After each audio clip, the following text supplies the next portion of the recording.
Spoilers ahead. Watch out, and take care.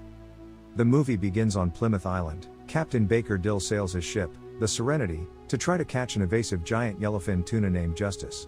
His fixation with this fish is so intense that it interferes with his business. When Justice takes the bait, instead of delivering the rod to the tourists who paid for a fishing excursion, Dill wants to fish it himself.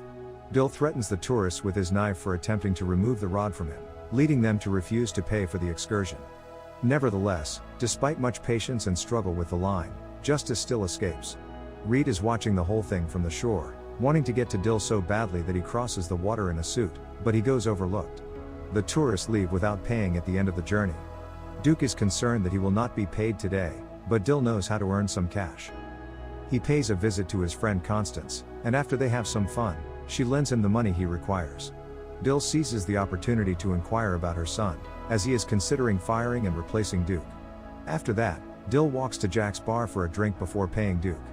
He also invites him to return the next morning for another ride, but this time they're not taking any clients. Instead, they're just looking for Justice.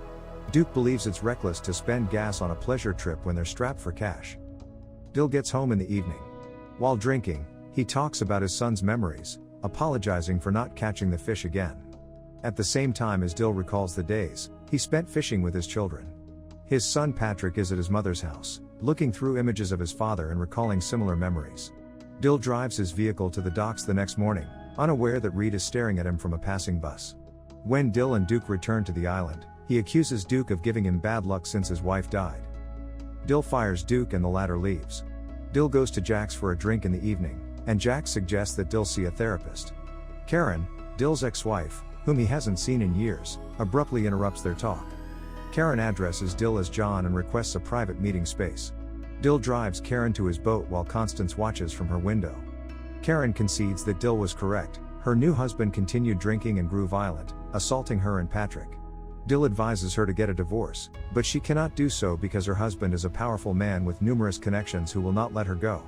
When they argue, Patrick feels afraid and hides in his room, distracting himself with computer games. Patrick is the reason she's here. She wants to save him, and she needs Dill's help to do it. Her husband will be arriving on the island soon, and she wants to arrange a trip on Dill's boat. She's willing to pay $10 million if Dill gets her husband intoxicated and tosses him to the sharks during the trip.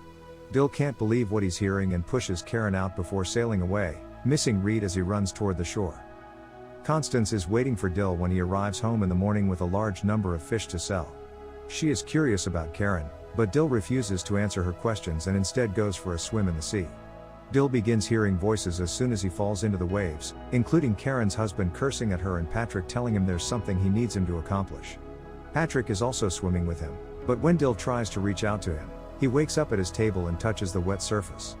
Patrick is in his room at the same moment, getting out from under the covers after playing his video game and seeing some spilled water on his desk. Dill is shocked by his dream visions and asks aloud if his son is still alive. Karen's husband, Frank, arrives on the island that day. He rushes into Karen's hotel room, demanding she removes her dress so he can examine her body. Frank notices a scratch on Karen's leg and removes his belt to chastise her. Meanwhile, Dill visits Lois's fishing shop to pay his debts and obtain fresh hooks. Lois informs him that everyone on the island knows Karen and the various ways Frank has abused her. She also notifies him that a man named Reed is seeking him, but Dill ignores her and walks away. When Dill arrives at his yacht, Frank and Karen greet him as Mr. Dill, rather than John because Frank is unaware of his true identity. When Frank complains about Dill's refusal to take him on a fishing excursion, Dill declines again. He says he doesn't have a sailboat, and taking visitors without one is against the rules. However, Frank believes everyone has a price and vows to return the next day at 7 a.m. to go on that trip. He also urges Dill to be there for him before departing and shows him the gun he carries. Reed is again late for the docks and misses Dill, but when he looks at his watch, he finds something wrong. There appears to be a 20-second gap in his allocated schedule. Dill doesn't find Justice today, but he comes back with some fine catches to sell at the market. The next night he spends with Constance, who continues to ask him about Karen, and tells him that he must choose between saving the lady and catching the tuna in his head. Dill then travels to the market, where he is contacted by Duke, who has heard about Frank's willingness to pay 10 grand for the fishing expedition. He emphasizes that they desperately need the money. He has to aid his grandson, the Serenity needs a makeover, and Duke has heard from Constance that he was fired out of pity, which he despises. This is a once-in-a-lifetime opportunity, So Dill agrees to take Frank on the voyage on the condition that Duke keeps an eye on his captain to protect him from succumbing to temptation. The two proceed to the docks, where Frank and Karen are already waiting. Dill meets with Karen privately to inform her that he will only take Frank fishing and nothing else, so Karen outlines how Frank injures Patrick to persuade him. She also informs him that Dill frequently converses with Patrick, and that Patrick can hear him through his computer screen because they are linked. Karen's request is ignored, and Dill joins Duke and Frank on their vacation. While fishing, Frank tries to strike up a conversation with them, finally bringing up the subject of his stepson. He calls Patrick weird and says he won't come out to play sports with him since he prefers his computer. Frank assumed Patrick was doing something illicit on the dark web, but he was actually playing a fishing video game. Suddenly, a shark swallows their bait. Frank tries to reel in the shark and slips on the deck, but Dill refuses to succumb to temptation, so he and Duke assist Frank in catching the shark. Karen is upset to see them return with her husband. When Frank goes to wash his clothes, she approaches Dill to pay him and attempts to persuade him to change his mind again, knowing that Frank will want to fish the next day again. Duke overhears Karen telling Dill that this was Patrick's idea and that their son needed him to do it because he wanted justice. Still, Frank interrupts the conversation and pulls Karen away. A storm forms on the horizon, which Reed observes from the docks, while Duke demands Dill explain the nature of the temptation. Dill takes Duke to a pub and tells him the whole story. He used to be a soldier called John, but when he returned from war, his mind was too damaged, and Karen abandoned him for Frank. When Duke learns of the $10 million offer, he tells Dill that he must catch the fish in his head without killing the man. After Duke leaves, Dill walks to his boat to think. While Constance watches from the window, he hears Patrick's voice reaching out for him. Karen appears at that point to show Dill that she hasn't gotten rid of the ring he gave her since she hasn't stopped thinking about him. Then she kisses him, and Dill finally caves and promises to kill Frank in the morning in exchange for Karen bringing Patrick to him. Karen accepts and assures him she's still the same girl he fell in love with. Dill gets preoccupied with her on the boat and observes Karen's scars on her back.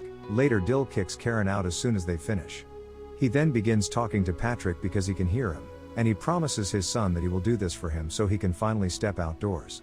When he returns home, he finds Reed, a salesman for a fishing equipment firm, waiting for him. Dill is perplexed as to why Reed has arrived at 2:30 a.m. Reed has the latest sonic fish finder in his suitcase, and Dill can try it out for free for 1 week. Reed is confident it will assist Dill in catching the fish because he has the rules.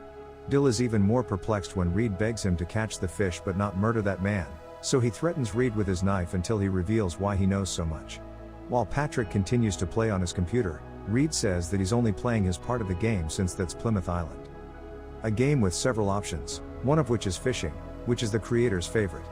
The rule is that you must catch a specific fish, and that rule is Dill's compulsion, but it appears that he is shifting from fishing to killing a guy.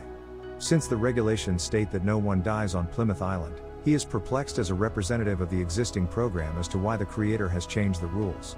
Dill awakens in his bed earlier than normal, realizing he isn't allowed to move till the alarm clock goes off. He pulls out a few maps and discovers that they all show the same thing. Plymouth Island is in the middle of nowhere. Dill brings his pickup to the center of the road after a fast swim to try to talk to Patrick, saying he'll kill Frank and admitting he has no idea how he came to this island. He returned from the war infuriated, which is why he believes Patrick made Dill angry by catching the fish here. Dill has visions of himself dying on the sand sometimes. Still, his monologue is cut short when Constance's kid, Samson, interrupts him. Dill has always considered Samson lucky, so his appearance is a positive omen. However, he still refuses to grant him Duke's job because the rules have changed. Following that, Dill visits Lois, who offers him some unique lures that Reed dropped as an experiment. Dill poses some strange philosophical questions to Lois, but she has no idea how to respond. He then calls Reed's workplace to confirm his identity. Still, he immediately hangs up after leaving a brief voicemail, saying, "Thank you." Dill runs by Jack on his way to the boat and asks the philosophical questions again, but Jack doesn't know how to answer them, confirming they're NPCs. Patrick gets his father's knife from a box in his room at home. Karen awakens in the hotel on the island to find a bleeding Frank in the bathroom due to an attack. In the boat, Duke waits for Dill to tell him that he bribed a thug to break Frank's hands. He's keeping Dill away from temptation in this way. Dill is enraged, and tosses Duke off his boat, defying his doctor's advice. Dill drives away after going to Jack's to grab some alcohol and runs into Reed, who tells him he's not insane because they're the things dreams are made of. Reed is unaware of who created this game, but Dill knows Patrick did. His son devised this game, hoping to reclaim his father and murder the man who had wronged him. Meanwhile, Karen devises a strategy. She refuses to let this opportunity pass her by, so she bandages Frank's wounds and convinces him he's still strong enough to go fishing. She keeps giving him wine for the pain, so he's getting very drunk. Reed is aware of what is going on and informs Dill about it because his new urge is to kill Frank, and if that is the new rule, he should assist.